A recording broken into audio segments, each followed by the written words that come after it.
My name is Todd Federman. And I'm David Axelrod. We both teach economics here at the Feliciano School of Business At Montclair State University. You may have heard about Shohei Ohtani, the great baseball player. Some people think he's the best baseball player since Babe Ruth. He just signed a contract over the winter for how much? $700 million. But it's a lot more complicated than that. It's a 10-year contract, but you see numbers here going to 20 years. It covers 10 years of play, but he's going to get paid over a 20-year time period.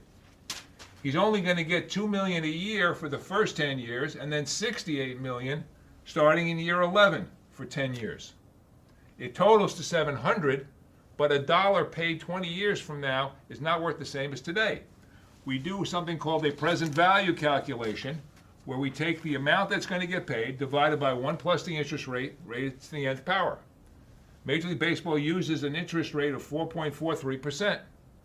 So the money that's going to get paid in the future has less present value today. $68 million paid in year 11 is only worth $42 million today because it gets reduced by the present value calculation. Adding up the present value, we end up with a total present value today of about $366 million. Ohtani wants to know that the money's going to really be there. He's not going to just trust the Dodgers, so they have to put the money away in something called an escrow account, probably with an insurance company. They're required by the contract to put away $43 million for 10 years. We now have a future value calculation where we take the amount and we raise it by the interest rate raised to the number of years. So $43 million is going to have a future value of $66 million when you raise it to the interest rate for 10 years. Each year the $43 million is going to grow. The escrow is going to grow to about $550 million, and then they're going to start paying him $68 million out of that pile. We add interest to the balance, take away 68, so the number is going to dwindle to essentially zero at the end of year 20. So David, why does this make sense for Ohtani? Well, it may make sense for Ohtani for a couple of reasons. One, this gives the Dodgers more money to hire other excellent ball players because Ohtani wants the money, but he also wants to win championships, and probably not just one. Right. Does it make sense for the Dodgers to do this? Well, they're going to spend $2 million plus 43 a year, $45 million.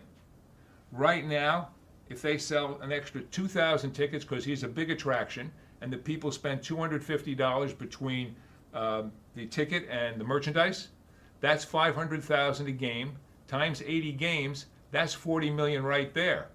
In addition, we teach the concept of elasticity, which means when you raise prices, do people buy the same quantity? They can probably charge higher prices to everybody, not just the additional seats they're going to sell. Well, there's inflation. From the standpoint of the Dodgers, they're paying 2 plus 43 in each of these years.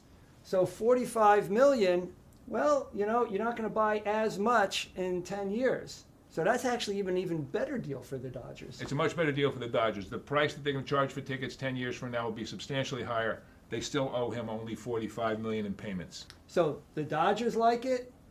Ohtani, if it's going to help him get some championships, he likes it. And we're not worried about him only getting $2 million a year because it's estimated he could make as much as $50 million a year in endorsements.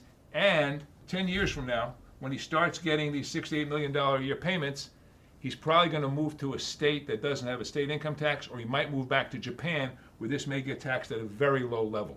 So everybody likes the deal. It's almost opening day. Play ball.